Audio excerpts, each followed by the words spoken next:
현재 일본이 위안부 승소에 대해 제소를 검토하고 나섰습니다. 그러나 국제사회는 일본이 왜 저렇게까지 해당 판결을 걸고 넘어지는지 이해할 수 없다는 반응을 보이고 있습니다. 한국이 강력하게 대응하자 자충수인 것을 알면서도 일본은 현재 제소를 계속해서 고려하고 있는 상황입니다.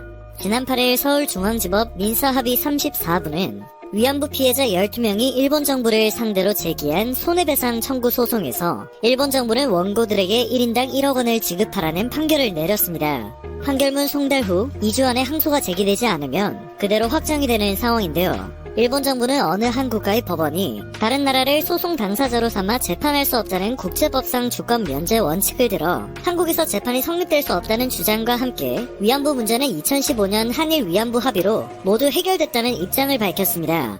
그러나 한국재판부는 일제강점기 위안부 피해는 일본 제국에 의해 계획적 조직적으로 광범위하게 자행된 반인도적 범죄 행위로 국제강행규범을 위반한 것이라며 주권 면제에 해당하지 않는다고 설명했습니다. 이처럼 일본 정부는 그동안 한 국가의 법원이 다른 국가를 소송 당사자로 해서 재판을 할 수 없다는 주권 면제 원칙을 내세워 소송 자체의 각하를 요구해왔습니다. 때문에 이번에도 한국이 재판권을 인정하지 않는다는 차원에서 이번 판결에 대한 항소를 하지 않을 것으로 예상되었는데요.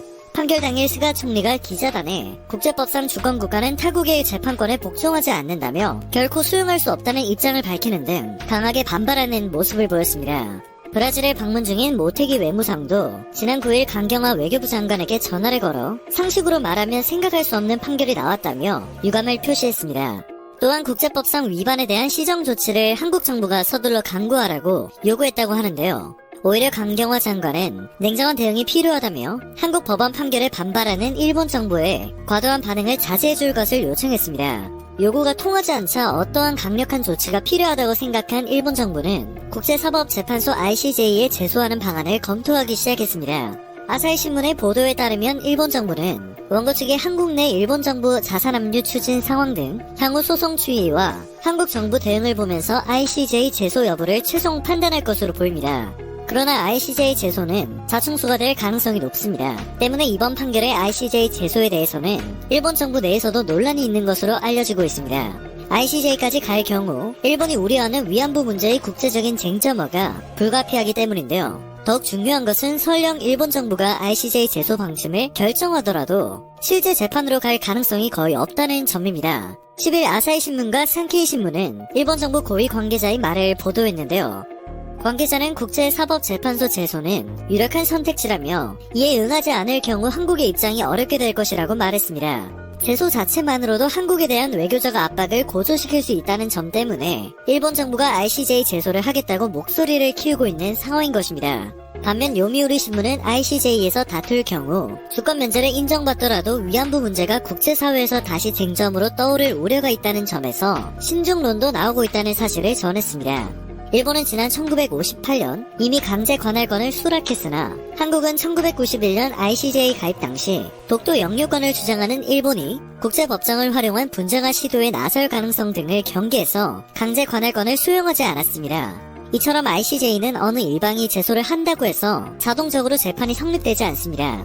ICJ는 강제 관할권을 인정하지 않는 한 재판에 응할 의무가 없는 것입니다. 한국이 불응하면 재판이 성립되지 않는 것인데요. 현재까지 강경한 대응을 봤을 때 한국은 일본 측의 제소에 응하지 않을 것으로 예상됩니다. 재판에 응할 경우 독도 문제와 강제징용 배상 문제 역시 줄줄이 ICJ 행으로 가는 길을 터주게 될 소지가 있어 ICJ 행은 좋은 선택지가 아니기 때문입니다. 1심 판결이 확정되면 법원이 주한 일본 대사관 부지 등 일본 정부 재산에 대한 압류 및 처분을 집행할 수 있게 됩니다.